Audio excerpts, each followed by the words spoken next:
This is part of a series that I'm showing or dictating or producing, I guess, trying to chronicle the changes I've observed in law in my practice of 50 or a half century of law practice. One of the most significant things that I think is the lack of cordiality among lawyers. There seems to be little of what we used to call courtliness, or how do you behave in court and what is a courtly manner. It's more like guerrilla warfare out there now, and there's really very little respect for most lawyers among themselves. I think this started pretty much with Nixon, or at least that's what I've seen. And I'm going to start there with some observations. When I first started practicing law, all district attorneys pretty much were part-time. They could practice in addition to being prosecutors. Sort of like what happens in England with the barrister system. The barristers don't know from day to day, really, whether they're going to prosecute or defend.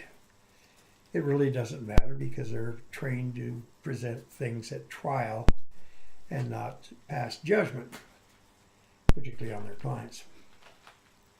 Well, the United States has always been inhabited by a bunch of cheapskates with no tradition. And they don't like to pay for anything. They like to get something for nothing, or at least very little. And they worship efficiency. They worship efficiency almost like a religion. So everybody is talking about, let's be more efficient. Let's run government like a business. Let's cut costs here, let's cut costs there. Well, it doesn't affect the very rich, because they have all kinds of money anyway. But the poor people really suffer when things get cut. So they also suffer when they lose their voice among the people. Now, one of the things that was a product of all prosecutors essentially doing both prosecution and defending or representing private clients outside of the prosecutorial function was a broader view of what law was and a broader view of what society was. They weren't so narrow-minded and focused. That did change under Nixon and the Omnibus Crime and Safe Streets Act, where they decided they were going to professionalize prosecutors. Well, what happened then is they were able to narrow their focus and narrow their expertise and let the devil take the hindmost. So, for instance, when I first started practicing, if a policeman beat the shit out of a defendant, I could point that out to the prosecutor, and he would be sensitive to the fact that probably the city or whatever jurisdiction was responsible might get sued, and there might be some liability. And he would take that into his decision as far as how to handle the case, how to dispose of the case. After the 70s, prosecutors don't care. The blanket statement that they make is, it's not my job to view that. So if you've got a defendant charged with resisting arrest, for instance, and he happens to come out of the arrest with 3 fractures on his skull, 2 broken arms, and a fractured shin, so what? The cops are entitled to lose their temper, and I don't care if the cops lose their temper. That's what the prosecutor's attitude is.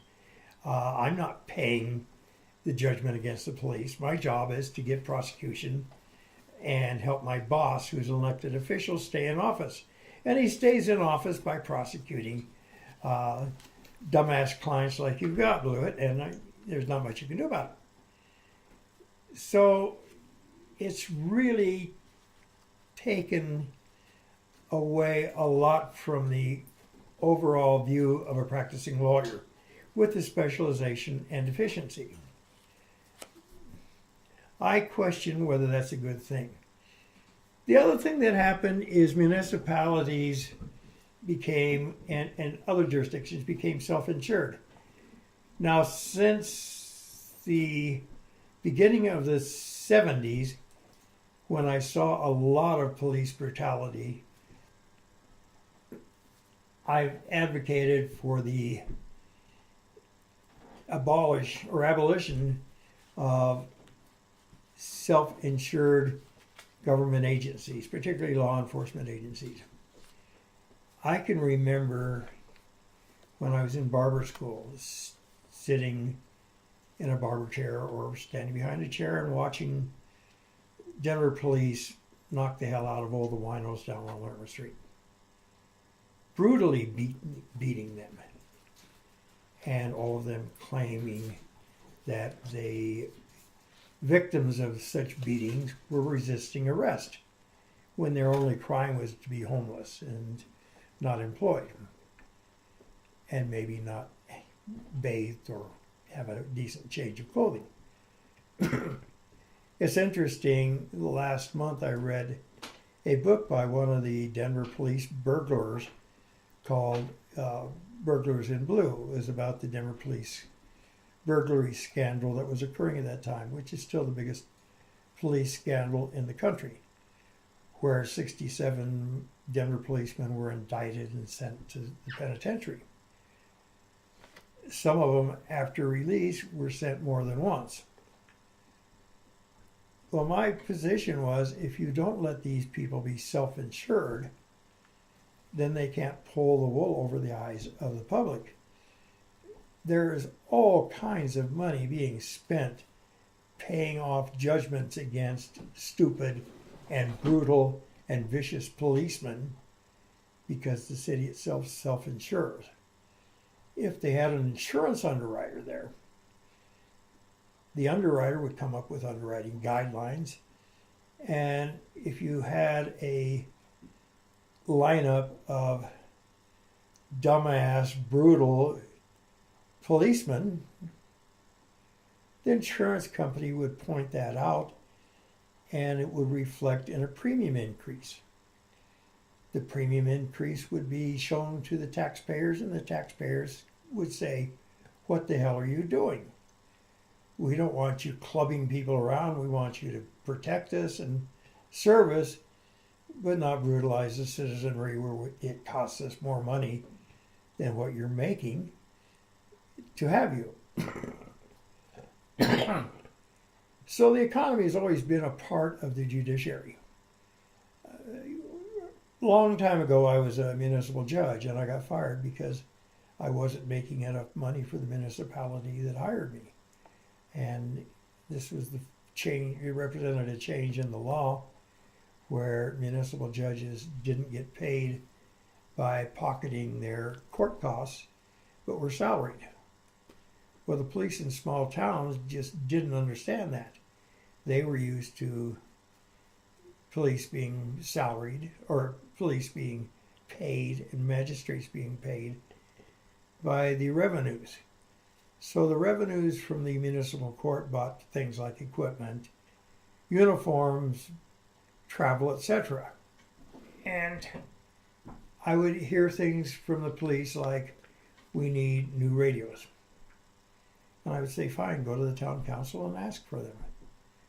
And they would say, "Well, you don't understand. It comes out of the court budget, and we don't have enough money in there to buy radios."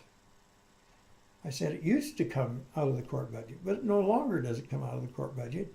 You have to file for an appropriation, and you have to go through the town council and get their approval before you go out and spend money. The court funds are not your independent slush funds." Well, that's was, for me, a bitter experience because that's exactly what they are, and a half century later, what they remain. The fines, etc., from traffic court and lower courts are factored greatly into the budget system and the budgetary process, and there is pressure put on the judges to bring in revenue. So, with this specialization, all of a sudden, law has changed where you don't represent general concepts, you limit your focus, you limit the knowledge that you're expert in, you no longer research things, and precedent doesn't matter much at all. What matters is the ability to define things and the power to have that ability, which is more and more vested in administrators and in the executive branch rather than in the people. Another area which the people has lost a lot of its control over the courts and police is that of jury selection. I remember when I first started practicing, I used to have one jury trial a month. Toward the end, I was lucky if I had one jury trial every other year. The prosecutors and police associations lobbied and kept at it in the legislators to get more efficiency in the police.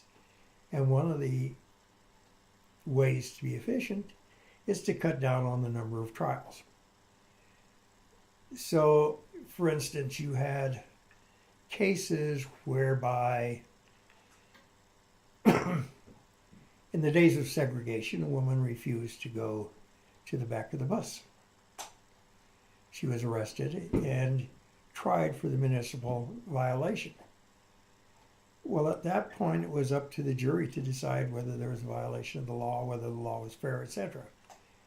I remember when I first started doing draft cases, I would argue against the policy of the draft, and sometimes I would win and sometimes I would lose.